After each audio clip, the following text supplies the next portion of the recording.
Magandang araw sa inyo, mga kaibigan, at ngayon, sasamahan ko kayo sa aming espesyal na lakbayin. Bago pa man kami makarating sa downtown, mapapansin mo na agad ang napakaraming ilaw. Parang mga bituin sa kalangitan, nagbibigay liwanag sa aming daan. At sa wakas, narating na namin ang downtown.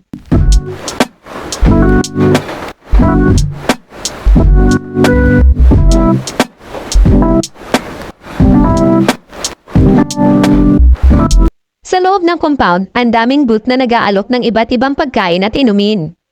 May kafe, burger, shawarma, at madami pang iba.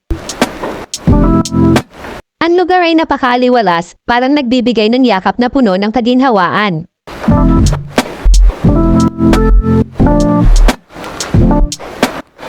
Nagpatuloy kami sa aming paglalakbay, nilibot ang buong downtown.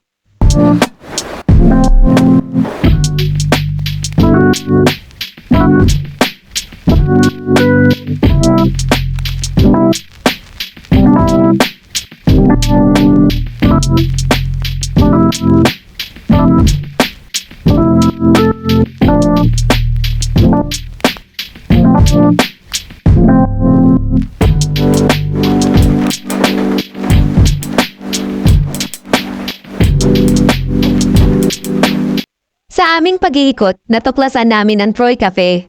Hindi maipagkakaila ang bait ng kanilang mga staff. Mapapansin mo agad ang kanilang mga ngiti na nagbibigay init sa kape.